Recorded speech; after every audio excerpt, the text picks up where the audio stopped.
You should be because it's show time. और गैत्री का ये नक्शा शुरू होता है अब और सीधा चलेंगे मैच एक्शन में और देखेंगे कौन सी टीम यहाँ पे शुरुआती पलों में प्रेशर डाल पाती है बाकी टीम्स के ऊपर। फैल्कन्स, मुझे पूरा यकीन था ये शायद लुम्बर मिल में दो प्लेयर फायर ब्रिगेड ही भेजेंगे और वही हुआ है और आविदा सेंट्रल ही गई है। But where is Revenant XSpark? Revenant XSpark ने अपना ड्रॉप पॉइंट चेंज कर दिया है और यहाँ पे आइकू रेकनिंग ने भी अपना ड्रॉप पॉइंट चेंज किया है। वो सीधा जा रहे हैं स्की लॉज पे। एनजी प्रोस तो गए हैं ब्राजीलिया में, वहीं कहीं ना कहीं मैं देख पा रहा हूँ कागेंद्र को भी, वो भी कहीं ना कहीं लोअर ब्राजीलिया की तरफ गए हैं। और टोटल गेमिंग, आइकू टोटल गेमिंग ने अपने कुछ प्लेयर्स को थर्ड पार्टी करने के लिए ब्राजीलिया में एलिमिनेशंस ग्रैब करने के लिए वहां पे भेज दिया है। इंटरेस्टिंग। इसी बीच गॉडलाइक को यदि अगर आप देखें तो 2 एलिमिनेशन सिक्योर करने के बाद सीधा यहाँ पे आप देख सकते हैं माउंट विया की ओर इन्होंने रुख मोड़ लिया है। गॉडलाइक के पास इस वक्त बढ़िया मौका है और आज ग्रैंड स्टार्ट कर सकते हैं ऐसा प्रतीत होता है। On the other side iQOO Total Gaming, जो रणनीति के तहत एक प्लेयर माफिया उन्होंने आगे किया था ब्राजीलिया में ताकि कुछ शुरुआती एलिमिनेशंस ग्रैब कर सके, वो तो विफल हो चुका है। बखूबी देखिए यहाँ पे कुछ ड्रॉप क्लैशेस हमारे सामने हैं पर कुछ रिवाइवल्स भी जारी हैं। इस दौरान टीम नाइटमेयर अपने खिलाड़ी को गवा देती हैं पर रिवाइवल की प्रक्रिया जारी है। On the other side team GB भारी पड़ती है गोपू के ऊपर। गोपू को नॉक करा जाता है और फरहान ब्रोकन को नॉक कर देंगे। ब्रोकन यहाँ पे गोपू को एलिमिनेशन कंप्लीट करेंगे तो अमीन आएंगे अपने टीममेट्स को बैकअप देने के लिए। फरहान एंड अमीन की ये जोड़ी देखते हैं किस तरीके से काबिल साबित होती है इस गेम के अंदर। याकुजा आपको डिस्टेंस मैनेजर आएंगे, जैसा नाम वैसा इनका प्ले भी होने वाला है। याकुजा एक तरीके से डर होना चाहिए आपके मन में। अगर ये टीम जीबी आती है कमाल की नेपाली टीम तो आपको प्रॉब्लम में डाल सकती है। टीम जीबी के याकुजा पीछे डिस्टेंस मेंटेन करेंगे। वहां पे टीम आइकू रेकनिंग की एंट्री हो जाएगी। वोटा को नॉक करना चाहेगा, याकुजा उनको नॉक करके फिनिश करने का ट्राई क्या कर पाएंगे पर नहीं, मौका नहीं मिला। वहां नॉक हो जाएंगे रोनित के द्वारा। एक और फ्री एलिमिनेशन मिल जाएगा यहां पे। एक और आमीन को वो मौका मिला, एलिमिनेशन निकालेगा और खाते में डाला। 4 एलिमिनेशन आ चुके हैं टीम नाइटमेयर के अकाउंट में। आइकू रेकनिंग ने एक खिलाड़ी को गवा दिया है। इस समय रोनित आपको डिस्टेंस पर नजर आएंगे, उनको डिस्टेंस कवर करना पड़ेगा। वापस से चले जाएंगे स्की लॉज की तरफ। वहां एनजी प्रोस भी आ चुके हैं फील्ड की तरफ। लग रहा है कि जितनी भी भारतीय टीम्स है वो एक तरीके से एक दूसरे की तरफ अट्रैक्ट हो रही हैं। निंजा वहां रिवाइवल कंप्लीट करेंगे तो टीम जीबी के काजी सर भी अपने टीममेट्स को बचा लेंगे। वहां कागेंद्र नॉक करते हैं, नॉक हो जाते हैं। यहां पर प्रॉब्लम में डाला जा रहा है विद द एबिलिटीज। क्या बात है, मल्टीपल एलिमिनेशंस और नॉक्स का सिलसिला अभी भी जारी है सभी टीम से। जी बिल्कुल, और फील्ड्स की टेरिटरी इस वक्त काफी संवेदनशील बन चुकी है और आपने बिल्कुल सही कहा। नाइटमेयर्स को अगर आप देखें शुरुआती पलों में 4 एलिमिनेशन ग्रैब कर चुके हैं और आज के दिन को कैपिटलाइज करना चाहेगी यहाँ पे ये टीम। गोपू इस वक्त अगर आप देखें खाता तो नहीं खुला है लेकिन अपनी टीम के लिए काफी अच्छी इन्होंने भूमिका निभाई अब तक। एनजी प्रोज यहाँ पे अगर आप देखें नाइटमेयर्स के ऊपर उग्र बनकर बरसते हुए और यहाँ पे क्या ही तो पोजीशनिंग थी वहां पे एस्टेक की, बिल्कुल डिसाइसिव पोजीशन। भाप नहीं पाए नाइटमेयर्स के प्लेयर्स और यहाँ पे शुरुआती पलों में एनजी प्रोस को भी 2 एलिमिनेशन प्राप्त हो चुका है। टाइगर्स इस वक्त काफी ज्यादा खुश होंगे अपनी टीम की प्रदर्शन को देखकर। और यहाँ बॉटम ऑफ द टेबल कागेंद्र ई स्पोर्ट्स इंडोनेशिया से एलिमिनेट हो जाती है। This is something interesting. वो टीम जो अगर मैं गलत नहीं हूं तो ग्रुप बी से सबसे अधिक पॉइंट्स के साथ यहाँ पे विस्थापित थी, उस टीम को यहाँ पे उजाड़ दिया गया है। आइकू रेकनिंग यहाँ पे काफी दूर से अगर आप देखें कोशिश कर रहे थे कुछ लॉन्ग रेंज में एलिमिनेशन निकालने की और कहीं ना कहीं एनजी प्रोस के एक खिलाड़ी को उन्होंने नॉक करके फिनिश भी दे दिया। उसका फायदा इनको जरूर होगा लेकिन एनजी प्रोस जानती है ये फील्ड्स की टेरिटरी इतनी आसान नहीं है। आपको कहीं से भी अटैक आ सकते हैं और उसके लिए आपको हमेशा तैयार रहना पड़ता है। परमानेंट कवर्स की दरकार आपको अक्सर पड़ती रहती है। रोनित का पोजीशन अभी यहां से क्रॉपसी देख इस वक्त वो जो ईगल आई व्यू है, वो जो इतनी ऊंचाई का फायदा यहां पे मिल रहा है आइकू रेकनिंग को, उस हिसाब से एनजी प्रोस आर इन बिग ट्रबल। पीछे हटना पड़ेगा और यहाँ पे एनजी प्रोस को, क्योंकि पोजीशन काफी स्ट्रांग है आइकू रेकनिंग की। आपका क्या मानना है? आईक्यू रेकनिंग अभी तक तो काफी कमाल का प्ले करने की कोशिश कर रही है एंड पोजीशन काफी स्ट्रांग होने वाली है। बिल्कुल मैं इस बात से सहमत हूँ, इसमें कोई दो राय नहीं है। एनजी प्रोस पीछे डिस्टेंस मेंटेन करेंगे एंड कदम पीछे हटाएंगे। फील्ड्स के ऊपर देखिए जितनी भी बैटल्स होती हैं वो थर्ड पार्टीज में कन्वर्ट हो जाती हैं, तो इस चीज का ध्यान रखिए। On the other side God like को जीओडब्ल्यू एलिमिनेट कर देती है। गॉड ऑफ वुल्व्स भारी पड़े हैं टीम गॉड लाइक के ऊपर। 2 टीम्स एलिमिनेट हो चुकी है मात्र 5 मिनट के अंदर और एक और भारतीय टीम रवाना होगी लॉबी की तरफ। उनका नाम है रेवेरेंट एक्सपार्क। इवन दो ड्रॉप टेरिटरीज को स्विच करा था, क्लैशेस को अवॉइड करा था, पर क्लैशेस ने उनको नहीं छोड़ा था। इस दौरान team iQOO Total Gaming esports भिड़ंत कर रही है रेड हॉक्स के साथ। Red Hawks they believe in dominance, पर इस बार team Total Gaming iQOO Total Gaming बता रही है कि वो भी किसी से कम नहीं है, डुअल मोड चैंपियन है free fire max India cup के, एफएफएमआईसी के, और अभी अभी उन्होंने एक बड़ी ट्रॉफी अपने घर लेके गए हैं। इस बार संभल के खेलना पड़ेगा। जब मैं डुअल मोड चैंपियंस की बात कर रहा हूं तो रेड हॉक्स भी वही टीम रहने वाली है जो बांग्लादेश में डुअल मोड चैंपियन बनती है। यहां आयुष को बचाने की जरूरत होने वाली है। स्काइलर की बीम आएगी, ग्लू वॉल डिप्लॉय करी जाएगी, फ्लिकर निकलेंगे। फ्लिकर देखते हैं कि किस तरीके से टीममेट्स को बैकअप दे पाएंगे। फ्लिकर पीछे हट जाएंगे, टीम की आखिरी उम्मीद। Team iQOO Total Gaming e sports के पास मौका था उस टीम को शट डाउन करने का, पर फ्लिकर के वो जो फास्ट फ्लिकी शॉट्स थे उनके पीछे हटना पड़ा। टीम में नॉक थे, उनको प्रायोरिटाइज कर बचाने के ऊपर। वहीं अगर हम बात करेंगे टीम जीबी के बारे में, दो खिलाड़ी गोपू विद दैट बाइजन, कमाल का वो प्ले। लगातार दोनों खिलाड़ियों को एक लाइन में एलिमिनेट करा है गोपू ने। टीम नाइटमेयर बुरा सपना साबित हो रही है मल्टीपल टीम्स के लिए, चाहे वो जीबी हो या फिर दूसरी टीम्स हो, हर टीम को टक्कर दे रही है। फील्ड से धीरे धीरे करके फोर्ज की तरफ आ चुके हैं। फोर्ज पे ये लोहा फोर्ज कर रहे हैं इस जीत का।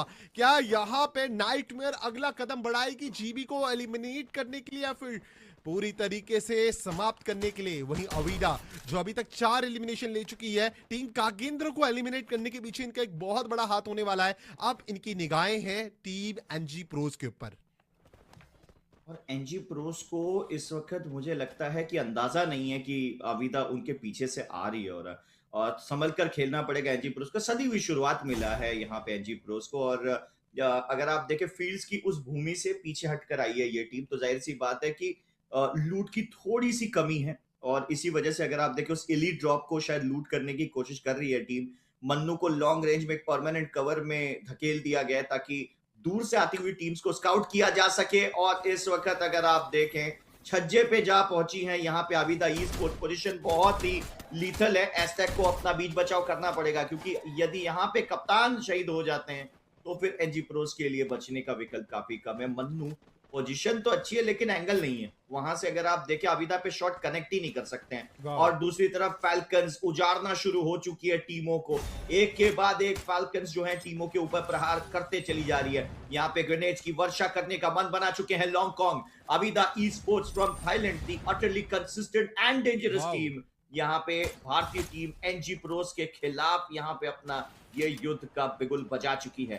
M590 भी है, और कहीं ना कहीं पूरी कोशिश करेंगे यहाँ पे अपने थ्रोएबल से भी कि यहाँ पे एनजी प्रोस के ऊपर दबाव बनाया जा सके। कप्तान वहां पे बहुत अच्छी रणनीति एनजी प्रोस की ओर से, बहुत अच्छी रणनीति। बैक टू बैक 2 खिलाड़ी डाउन है। ग्रेनेड लॉन्चर थ्रो करना चाहते हैं लॉन्ग कॉन्ग, लेकिन लॉन्ग कॉन्ग की ग्रेनेड लॉन्चर इस वक्त काफी लेट पड़ जाती, पीछे हटने की कोशिश करे लॉन्ग कॉन्ग। क्या एनजी प्रोस के प्लेयर्स उनको चेस करके यहाँ पे गिराने में कामयाब होंगे? एक बार फिर से ग्रेनेड लॉन्चर डाली गई थी, एक और ग्रेनेड लॉन्चर डाली गई है। यहाँ पे लॉन्ग कॉन्ग की एचपी काफी यहाँ पे अगर आप देखें दम तोड़ चुकी थी अनुषित, पैब्लो और तवान। अब यहाँ से रिग्रुप तो नहीं, बट मुझे लगता है पीछे छटना पड़ेगा, क्योंकि जिस तरीके से एनजी प्रोस ने ना सिर्फ 5 एलिमिनेशंस निकाले हैं बल्कि पूरी टीम खदेड़ दी है। यहाँ पे टाइगर्स का कॉन्फिडेंस देखते ही बनता है। वही अमीन अनीस इस वक्त डैमेज किंग बन चुके हैं, सबसे ज्यादा डैमेज अभी तक इस मैच में दिया है। अभी भी 30 खिलाड़ी और 8 टीमें बचे हैं। अबीदा अपनी पूरी टीम दोबारा से रिवाइव देके विस्थापित कर देती है, लेकिन सर्कल का अंदाजा लगाना बहुत ही मुश्किल हो रहा है। और आप अगर देखें फाल्कन्स को, तो शायद फाल्कन्स एक अच्छे पोजीशन में कि सर्कल यदि ब्राजीलियन आइलैंड या सेंट्रल आइलैंड पे बनता है तो रोटेशन करने के लिए थोड़ी सी प्रतीक्षा उनको करनी पड़ेगी, उसी की यहाँ पे मुझे लग रहा है ताक में है। On the other side the god of war GOW, ये अगर आप देखें और उस पहले सप्ताह के हिसाब से काफी ठंडे नजर आ रहे हैं। 7 एलिमिनेशंस निकाल लेना ठंडे तो नहीं कहूंगा मैं इस दौरान, वो सिलेक्टेड एग्रेशन शो कर रहे हैं। सेंट्रल उन्होंने बहुत अच्छे से पहले ही कैप्चर कर लिया, उनको पता है जोन इस तरफ जा सकता है। देखते हैं कि जोन कहां जाने वाला है, अगला जोन कहां बनेगा। 10वां मिनट आने वाला है, उसके साथ जोन भी बनता हुआ नजर आएगा। फैल्कन्स यहाँ पे भिड़ंत करेगी अवीडा के साथ, अवीडा के एक और खिलाड़ी को एलिमिनेट करा जाएगा। तवन शिकार बनेंगे यहाँ पे पीना का। पीना एक माहिर खिलाड़ी, पहला एलिमिनेशन ही टीम अवीडा के ऊपर लिया है। ये भिड़ंत थी 2 थाईलैंड की टीम्स के बीच में। थाईलैंड बनाम थाईलैंड। और यहाँ पे टीम फाल्कन्स ने बताया है कि देखिए जो थाईलैंड आप कॉन्कर करने का सपना देख रहे हैं वो हमने ऑलरेडी कर लिया है और बहुत लंबे समय से हम थाईलैंड कॉन्कर करते हुए आ रहे हैं। इस दौरान कॉन्करर्स भिड़ेंगे पर नाइटमेयर्स देखिए 10 एलिमिनेशंस निकाल चुके हैं, बहुत अच्छे से नजर आ रहे इस पोजीशंस में। पर हिट लिस्ट जो ली गई है वहां पे अमीन को बचाने की जरूरत है, डिफेंस की जरूरत होने वाली है, थोड़ा प्रोटेक्टिव प्ले करना पड़ेगा। टीम जीबी का इन्होंने अभी तक पीछा नहीं करा है। मैं लगातार देख रहा हूं फील्ड हो चाहे फॉर्ज हो, चलते चलते कैंप साइट्स होते हुए जीबी के साथ अब ब्राजीलिया तक आ चुके हैं। ये नेवर एंडिंग स्टोरी अभी तक खत्म नहीं हुई है। पर अवीडा की भिड़ंत हुई है लॉन्गकॉन्ग M249 के साथ अमीन को एलिमिनेट कर देंगे। अमीन काफी कमाल के खिलाड़ी, कई बार इनके फैंस इनको अमीनो एसिड भी कहते हैं, पर अमीन को बचाने की जरूरत है। क्या टीममेट वेंडिंग की तरफ गए हैं क्योंकि दो ही खिलाड़ी यहां पे भिड़ंत करते हुए नजर आ रहे हैं, Farhan and Gopu. Clutch master है गोपू पर, वहीं फरहान का एक्सपीरियंस जरूर से काम आएगा। डिस्टेंस पे क्या कवर आने वाला है, दोनों ही टीम जोन के बाहर नजर आने वाली है। गोपू के ऊपर हमला करने का प्रयास करा जा रहा है। गोपू ने बाइसन का काफी कमाल का प्ले दिखाया था, अभी भी यहां पर उनको नॉक करा जगह अनुचित के वो स्नाइपर शॉट के साथ फरहान अकेले रह गए हैं। फरहान फंस सकते हैं, लॉन्गकॉन्ग के साथ भिड़ंत है, फरहान को भी नॉक करने का प्रयास और उनको करा भी है नॉक। हिटमैन आखिरी खिलाड़ी अपनी टीम के। टीम नाइटमेयर उड़ान बहुत अच्छी बड़ी थी पर नाइटमेयर्स का बुरा सपना बन के आई ये टीम अवीडा। अवीडा के तीनों खिलाड़ी सरवाइव करे, हीलिंग कंप्लीट हो चुकी है। हिटमैन डिस्टेंस मेंटेन करेंगे, कंपाउंड के अंदर ग्रुप करा गया हिटमैन के द्वारा। हिटमैन को घेरने का प्रयास भी करा जाएगा। यहां पे हिटमैन अभी भी ऊपर नजर आएंगे, ग्लू वॉल डिप्लॉय कर दी गई है, तीनों खिलाड़ी आ जाएंगे। हिटमैन ऑफ कोर्स यहां पे फ्रीज ग्रेनेड्स का प्रयोग पर उनको भी स्पॉट करके लॉन्गकॉन्ग एलिमिनेट कर देंगे। टीम अवीडा विद 8 एलिमिनेशन पर जोन के काफी बाहर है। जोन धीरे धीरे करके आपसे दूरियां बनाते हुए जा रहा है, जल्दी से जल्दी जाना पड़ेगा जोन की तरफ। लॉन्च पैड से तो साथ मिलेगा पर वहां पे मैं क्या देख रहा हूं, team iQOO Total Gaming e sports eliminate हो जाती है 7वें पायदान में। 12 मिनट होने को आ चुके हैं रॉकी, 6 टीम 23 प्लेयर्स। जी बिल्कुल, और ये बहुत ही संवेदनशील पल है। आईक्यू टोटल गेमिंग एलिमिनेट होती है, 5 एलिमिनेशन, और अगर मैं गलत नहीं हूं तो शायद 7वें पायदान पे। तो हर मैच के हिसाब से उनको 10 पॉइंट चाहिए, 60 पॉइंट की आवश्यकता है शायद, अगर मैं गलत नहीं हूं तो क्वालिफिकेशन के लिए। उस लिहाज से अगर आप देखें ठीक ठाक शुरुआत यहाँ पे ली गई है। आविदा ई स्पोर्ट्स देखिए बहुत अच्छा एंगल है, और यहाँ से आविदा अगर खुद कोई बहुत बड़ी गलती करती है तभी यहाँ पे फंस सकते हैं। जैसे कि आप देख सकते हैं जीबी ई स्पोर्ट्स के बिल्कुल मुंह पे जा पहुंचे थे तवान, और वो देखिए वहां पे कहीं ना कहीं नैरो का उपयोग किया गया था। तवान तो यहाँ अकेले हैं, मुझे नहीं लगता तवान यहाँ बच सकते हैं, क्योंकि अगर मैं देखूं तो जीबी ई स्पोर्ट्स के पास वो सुनहरा मौका है, ना सिर्फ आप तवान को एलिमिनेट कर सकते हो बल्कि अविदा का मैन टू मैन एडवांटेज तोड़ सकते हो। और अगर ऐसा होता है तो कहीं ना कहीं अविदा ई स्पोर्ट फंस सकती है। फैल्कन्स के पास बढ़िया मौका है वहां पे, और कैंप साइट के उस रिज का भी कवर है। और यहाँ पे एस्टेक को अगर आप देखें GOW के साथ यहाँ पे अपना लोहा मनवाते हुए एनजी प्रोज बनाम गॉड ऑफ फूल्स यहाँ पे एक दूसरे से भिड़ रहे हैं। और ये देखिए जीबी ने, अगर आप देखें, उस इकलौते प्लेयर आविदा ई स्पोर्ट्स के तवान को यहाँ पे इग्नोर करने का शायद फैसला कर लिया है कि नहीं, शायद जोन प्रायोरिटी हम देंगे और यहाँ से हम इस मैच को जीत सकते हैं। पूरी कोशिश की जा रही है। यहाँ पे 21 खिलाड़ी 6 टीमें मौजूद, और इस बार नैरो का उपयोग जो है अविदा ई स्पोर्ट्स से किया गया था। अब अविदा ने कहा हम आपको नहीं जाने देंगे। लॉन्च पैड का इस्तेमाल करके खिलाड़ी जीबी ई स्पोर्ट्स के जोन में जाने की चेष्टा करते हुए पहला खिलाड़ी जाने में कामयाब तवान। अरे भाई साहब, क्या सही समय पे वहां पे अगर आप देखें इस्तेमाल किया गया था अपनी स्पीडस्टर एबिलिटी का। ब्रोकन भी यहाँ पे मुसीबत में, लॉन्गकॉन्ग आगे बढ़ते हुए 11 एलिमिनेशन ऑलरेडी मौजूद है अविदा के पास। M249 से ग्लू वॉल्स तो टिक नहीं सकती, ऊपर से तवान का रश और ये चकना चूर कर दिया यहाँ पे नेपाली टीम जीबी स्पोर्ट्स को पूरी तरीके से। 16 खिलाड़ी 4 टीम में, समा बंध चुका है। अविदा ई स्पोर्ट्स के पास यहाँ पे पूरा मौका बोल्ट मेकर का इस्तेमाल किया गया था। टाइगर्स फ्रॉम इंडिया, एनजी प्रोज यहाँ पे पूरी चेष्टा करते हुए आईक्यू रेकनिंग के शायद 2 खिलाड़ियों को नॉकआउट किया गया। टाइगर्स के ऊपर भी थर्ड पार्टी करने का इरादा और मन बना चुकी है यहाँ पे एनजी प्रोज। उनके पास पूरा चांस है यहाँ पे, लेकिन यहाँ पे आईक्यू रेकनिंग एलिमिनेटेड।